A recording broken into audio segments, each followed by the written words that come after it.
Oh, sorry. You're good. Max Robert White. Welcome to Dead Talk.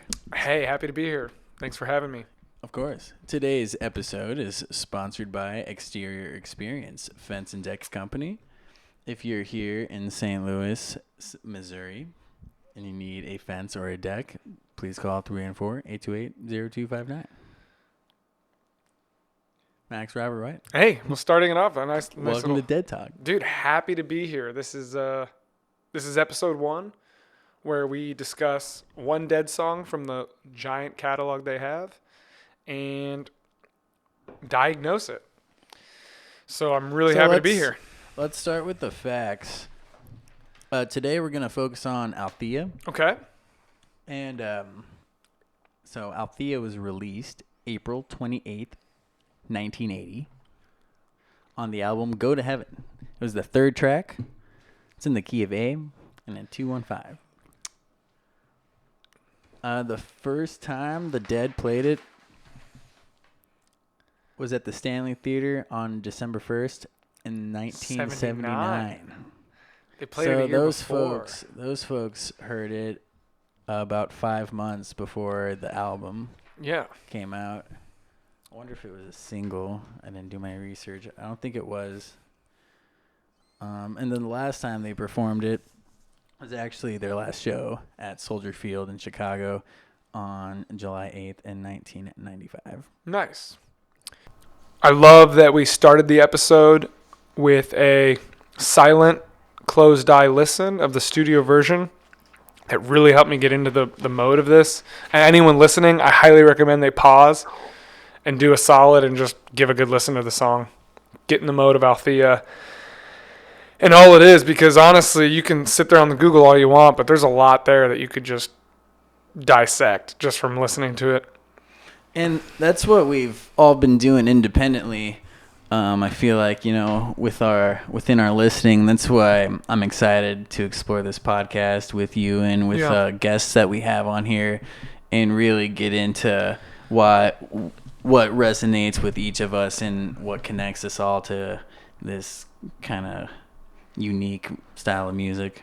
I'd say so. So when we were just listening were you focusing on the lyrics at all or more of the music? So I was not as focused on the lyrics as much because I spent so much time in the past few days listening to the lyrics. I hadn't listened to the studio version, to be honest, in a long time. I'd always been listening to the Nassau Coliseum one from the documentary, and then in 1977. Yeah, that was that Without a Net, the compilation? You yes. know what I'm talking about? Yep, exactly. That's my favorite, so that's, I think. The Althea that I've been listening to, but when I listen to the studio version, it's so soft and gentle, and the mix is so good. I actually made a note on my paper that Bob's slide guitar is the best I've ever heard in anything he does. It actually doesn't sound like many of the jokes that people say is like, oh, who gave Bob a slide? Because it was so gracious and pretty. I mean, it was like Derek Trucks almost. Like it slid into the notes and made it so harmonious and so angelic for such a song that is like that. Yeah, and we've come to know like live versions, especially with like J-Rad and Joe Russo and Dead and Company. And Althea is usually like quite the banger and like a lot of energy and it builds up quite a bit. But when you listen back to the solo, it's a gentle thing all the way through.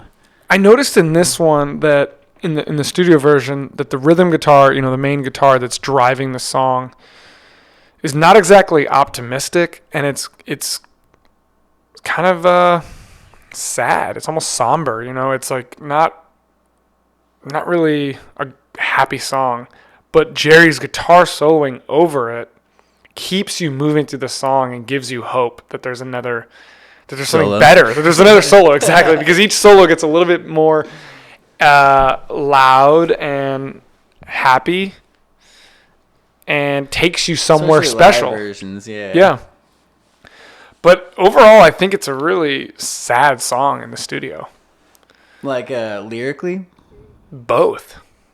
I mean, obviously the chorus definitely got the minor tone has that resolving major A, but other than that, dude, it's still like it's kind of a sad song. How do you feel? It's a rock ballad on the album, I feel like. I don't know where it's positioned. I think you had said what track number? It's number 3. So that... And it's actually one of, it's like their 3rd most popular song on Spotify, too. For The Dead? Yeah, I feel like it was always, like, kind of underground, getting to know The Dead, but maybe the documentary put, like, a new... I could see that. Light on it or something. It was played 273 times live. And it was the 51st most played. So it wasn't as played. No. It wasn't played as much. I noticed that. Obviously, it wasn't as played much because it was not released till the 80s. Yeah. But 273 times within 15 years. 15 years is quite a bit. I'd say so. That's up there with, like, I don't know, Candyman or something.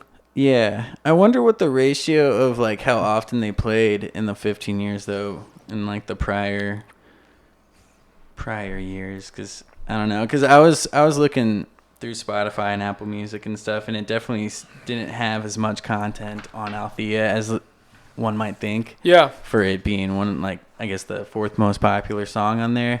I did notice that Dead and Company had so many Altheas. That was actually the song that created Dead and Company. John Mayer had a talk show, and Bob Weir was a guest. And you know how talk shows, they like play a song at the end. Yeah. And Bob and John played Althea together with like the fucking TV band. No way. And they're like, whoa, maybe we should make a bunch of money off of this. That was their first tour was 2015. So that was. What, 7 years ago? Is that correct? 8. At this 2023, yeah. 8, and this is the year that they're finishing. Yeah. So 8 years. It's an 8-year run. Yeah, that says from one talk show. That's as long as the Beatles were together. 8 years. Damn, that's every time I hear that, been going crazy. Yeah, every time I hear the 8-year Beatle things, I always think of like. Have you seen Dead and Company? I have. I haven't seen them as much as I'd like to, but I've seen them. Seen them twice. Nice. I have seen them. You've seen them. I've seen them. How many times have you seen them? I think 22. I followed them in 2016. I saw 11 shows that year, and then a few shows every other tour, and like scattered out. So that's the Dead resume right there. 15. And then maybe 11. Like 200 John Cannon Voodoo Grateful Dead shows. Yeah, which is our St. Louis's Grateful Dead tribute band. He was a guitar player in the Schwag, a prominent Dead cover band, and has blessed us here in the St. Louis region with weekly Dead almost. Would you say? I mean, almost. I wouldn't say weekly. I would say bi-monthly, but like it fills it. You know. Yeah. There's enough bands that you could see Dead here on a weekly basis almost. Yeah. But maybe not from the Voodoo players, but. I almost think St. Louis has a Dead scene comparable to like the Bay Area or Austin. You know, I mean, what other cities have as many Dead bands as us? I mean, that maybe is another conversation. Yeah, that's not about Althea. No, it's not. Okay. So one thing I have with Althea, do you want to do hard facts or you want to do feelings? Because I've got both. Let's talk about the lyrics. So that could be a little bit of both. Okay. In one, you know? Yeah.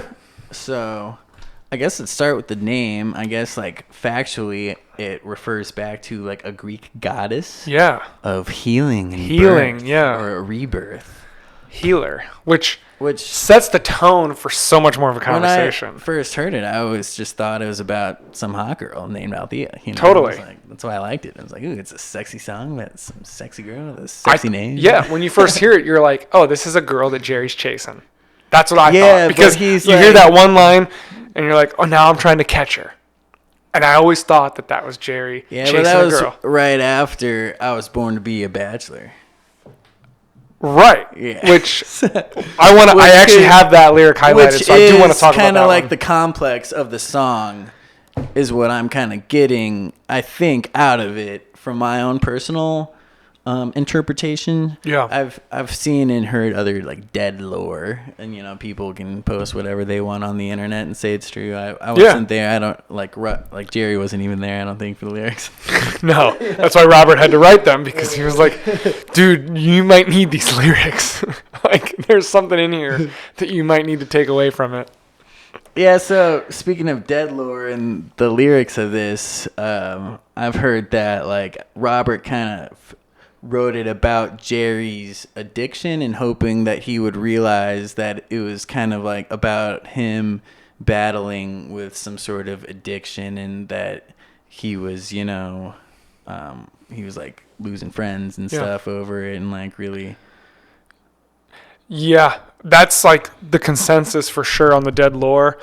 And Robert Hunter is very known for not diving into his lyrics in a public setting. So you can never kind of ruins. Exactly. Yeah. So you never will find him ever like answering yes or no to an analysis of his words. Interpretation. Exactly. So I'm interpreting it like that dead lore. I'm right there with them on that. I'm right there with this song capturing Jerry Garcia's life and the following 15 years after the song. And I feel like that's why it's played 273 times from 1980 to 1995. Do you think Jerry picked up on that?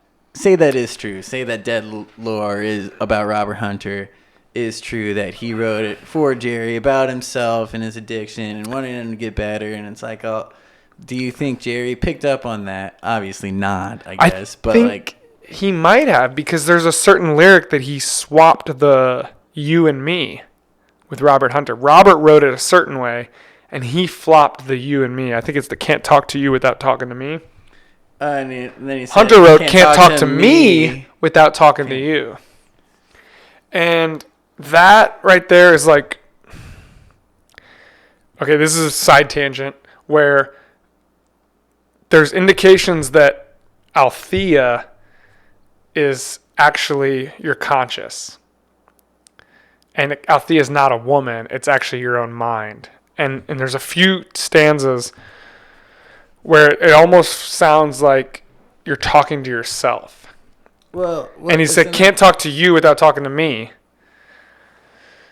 Saying that I can't talk to Althea without talking to me because Althea is me. So Jerry realized that it was the song was about me, about him.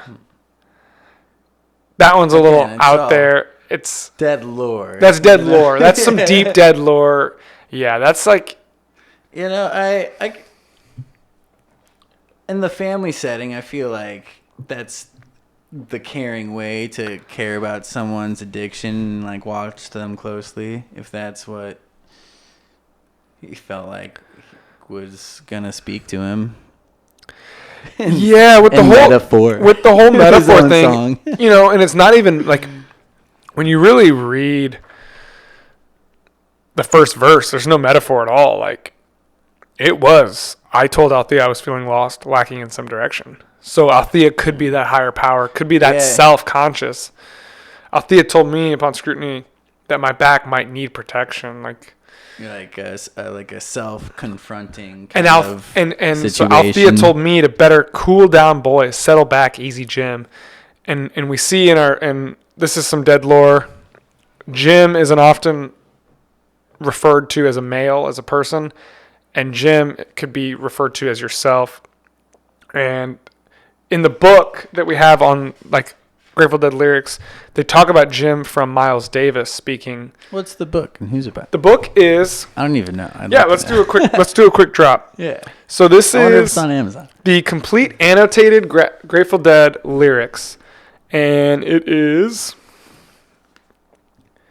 annotated by David Dodd, and the foreword is actually by Robert Hunter. So like this is the real deal. Like, you're getting straight from the source. And in this book, the easy Jim, a term addressed to a male, from Miles Davis' autobiography, Miles, he always would tell me Jim was an expression a lot of musicians used back then. And just to kind of personify like a like, random hey, individual. Jim, Hey, Jim, go Jim, Jim, get my charger, or Jim, Yeah. back then, Jim, get my whatever. Jim Bob. Jim Bob. Yeah. So Jim could just be, hey, settle back easy, Jim. And that's Robert's. Oh, okay, I gotcha. Yeah. So his higher power, his conscious, his internal monologue is calling him a Jim. And then just to finish my tangent with internal monologue, at the very last stanza, can't talk to you without talking to me. We're guilty of the same old thing. So can't talk to you without talking to me. I can't talk to Althea. Can't talk to you. You, Althea, without talking to me. Because Althea is me. Is you Althea? Because why would he switch the phrasing? Is you someone different than Althea? Because Althea is like third person in this song, as far as I'm, because he's saying her name. It's not. Well, if you could assume that he's writing the lyrics, he can switch between third person and the name. Okay. So he could use you, but he could also use Althea. So, been talking a lot about less and less and forgetting the love we bring. So, that's kind of my only thing on the, is it an internal monologue? The normal dead lore, where they think this is Robert's cry to Jerry to better his life, to get off the opiates or whatever situation he's in that point, is verse number 1 is very poetic in that way. It's a nice dance between Jim, the character that's introduced, and Althea, the healer. Whereas verse 3, ain't nobody messing with you but you. Your friends are getting most concerned. Your friends are getting most concerned. I mean, that's just plain. It's plain and out there. Yeah, he's like straight up. And at verse 3, that's where, like, as a poet, that's where you probably would get to be the most blunt. Yeah, it's your it's your fire. Yes, it's your Yeah. fire, baby. Don't get burned. And that's so written to him. I mean, it's pointing fire. your finger. It's pointing a finger, man. I have that one it's like, highlighted. Man, that nobody can tell you, like, no one can do anything about this. If you want to put it out, you can. If you don't, whether it's a girl problem or maybe a drug problem. Yeah. Maybe, like, that's what's great about the Dead. You can, whatever problem you're dealing with, the song kind of. Dude, and it moves with you as your life. For sure, yeah. Like, I've had girl problems and it related, and I haven't had, like, serious drug problems, but it's related other reasons. Yeah. I have that part highlighted too. You good? Is that all right? Okay. From not a point of Robert Hunter to Jerry Garcia, this one kind of stuck out. This one speaks to me because it's often when I've listened to this song, like you said, with the girl problems, like, we're at the age where we're not really struggling with drug addiction. We're struggling more with, like, girl addiction. For me, at least, that was, like, one point in my life. I was like, I loved the game. I loved flirting. I loved chasing. Yeah, that's what I. So I told Althea I'm a roving son, and I was born a bachelor. Like, that spoke to me. Catch her, yeah, all about the chase. And then Althea told me it's okay. That's fine. Catch, so now I'm trying to catch her, and that speaks to me in the sense that the same way Garcia chased his life. Because he never wanted to settle down. He never had a good marriage because he was on the road. He wanted to continue the party. He always about fun. And so many times in my life, I've always also been about fun. And you talk a big game. You want to be a bachelor. And then when the woman says, okay, that's fine.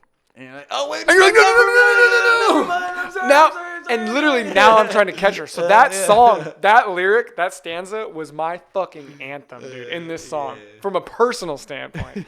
All the lore aside, all the fucking Hamlet, which we haven't in Shakespeare, all that shit. Like, all that stuff aside, like, that stanza would be the one where I'm, like, drinking fucking fat amounts of beer in the audience and, maybe on a psychedelic. And I'm just like, and now I'm trying to catch her because...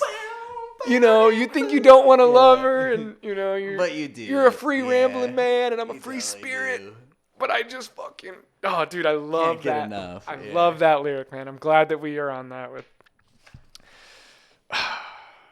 Cool. All right. Well, the lyrics I feel like we got pretty into. Let's talk about let's talk about the live performances Okay. of Althea. So how do you think between 1979 and 1995 the song has changed and evolved in the 15 years? Damn, man. That is like a fucking podcast host question like I've ever heard one, man. You didn't do your research, did you? Dude, no, I won't say that. Don't do that. If you listen to a 1995 version, Well, 94. Do you have any notable versions that start at a version you really like? I did have some, but they were on my phone, and my phone's using to be recorded. So that's fine. This is episode 1. This is where we're learning that I'm gonna actually, like, starting next week, have a dedicated notebook for this. Okay, I got you. Because Me too, man. Yeah. Totally. And I'm gonna have fucking second grabs from certain songs. So I'm gonna have to just take a rain check on that question because I don't want to bullshit. All right. But I want to hear your response to that if I reciprocated that question to you. You know, I've found some earlier versions that were slower. And then they kind of sped it up and made it a little more, I hate to say that, like Dead and Company. Poppy? Well, I didn't want to say like more appealing to compare the 23-year-old college Dead and Company, but grad like that's a on little acid? bit more than like what they were going for, the the higher end rock versions. My favorite version right now is at Madison Square Garden. Let me tell you, this show. I think this song has so many different tempos because of how easily it can be translated to whatever emotion you have. So there are probably, and I think Friend of the Devil's just like that. Not to bring another song into it, but you hear Friend of the Devil's that are just like, bum bum bum. They completely bum, changed that song. That's not even. Bum. Okay, I don't know so if it's the this drugs or just like. Oh, so okay, my favorite Althea right now is March 9th, 81. Hot and heavy, fresh off the press, man. So 81. This one just was posted on Spotify over the summer. Second track of the show. Oh, dude, I think I remember when you you were know raving exactly about this live release, you know man. what I'm talking about. It's seriously it's so good. I've been doing a lot of research on shows, and I'm so surprised this hasn't been out or like to the public until like last year, I guess. Damn. But 81, I guess, is my favorite Althea right now. Is what I'm going with. So that is pretty early. So, and it's pretty slow, I think, comparative. But like, I think I like it slower. I think I like it slower too. All right, but let's remember that when we're playing it. Yeah. Here in a few minutes, whenever that is. Okay. But not too slow. Not too slow. So how Althea has evolved since 1995, since Jerry died. One of my favorite Altheas is by Dead and Company at Alpine Valley. This was on June 23rd in 2019. I think this was specifically special because John Mayer was playing Jerry's Wolf guitar for this show. Well, for a little bit of the show. Yeah. They brought it out, and I think he did 3 songs with it, and this was one of them, and I think the magic really channeled with it, you know? Wow. I'm going to have to look that up on YouTube. I did not know that existed. Yeah. Damn. Yeah, you know, I don't know if it was like, I'm pretty sure it was Jerry's Wolf, like original. It could be like a replica of a luthier. Yeah. But the guitar has got to be around somewhere, you know? Oh, it exists. So I'm sure if anyone could play it on stage, it would be John Mayer. John Mayer with Bob Weir. So. That is most definitely.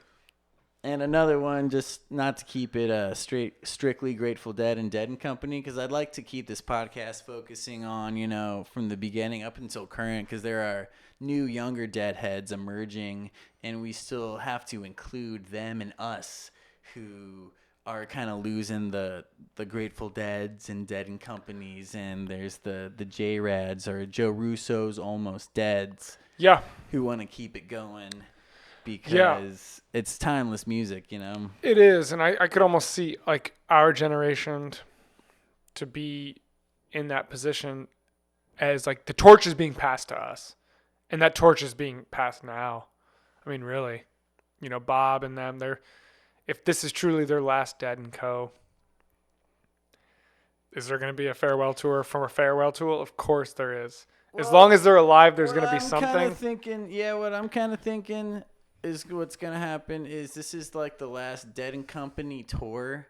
They're going to have Dead and Company like play at shows at festivals, but I think John and Bob will create a new band without maybe the drummers. Bill and Mickey. Specifically Bill, because I think he wasn't playing the last few Dead and Company shows on their last tour because of his health, and I don't think they want to call it the same name without him. Out of respect. Is what I'm guessing. Yeah. Kind of like a Further or a Rat Dog or the Dead. Totally. Dead and Company. I'm sure they're just going to drop Bob Dead. Is going to keep going with maybe a different name, different like surrounding members or something. Yeah, that's going to be an interesting topic, man. But as far as J-Rad goes, I just want to mention Brooklyn, New York, November 25th, 2019 as well. 2019 was a great year for Althea, I guess. That is also a fucking awesome Althea that I wanted to bring up. So. No, that's good you brought that up. I'm sure people are going to go and listen to it. It's good. All right. Well, I appreciate you coming on to the show for the very first one, and I'm sure I believe we're going to keep this going for the future what do they call it until it's time. Till further notice. Till further notice. Hey. But I would like to have more guests on, so it could be you, me, and a guest, or me and a guest, or you and a guest without me. Yeah. We'll just see where it goes, but we're going to keep dissecting every single Dead song until we run out. We can even do songs multiple times with multiple guests. I think it's a never-ending thing because people are going to bring insight that you and I could never bring. Yeah, we only just scratched the surface in the past however many minutes it's been. Well, thanks for having me, Noah. This has been awesome, and I hope that the listeners can take a little bit more away from Althea. And I hope that when they listen to more Dead songs, they dive a little deeper, have a little bit more fun with it, and see what they can take away. Yeah. What do you say we kind of dive into it as musicians instead of as Deadheads and kind of get into it musically and play some Althea right now? Dude, I would love that. I would love to play some Althea and sing it the way we feel it. Hell yeah. And speak it. Yeah. I'm going to be thinking about everything we talked about while we sing. And I really appreciate your intel and your conversation. And thanks, man. Likewise. Can't wait for the next week.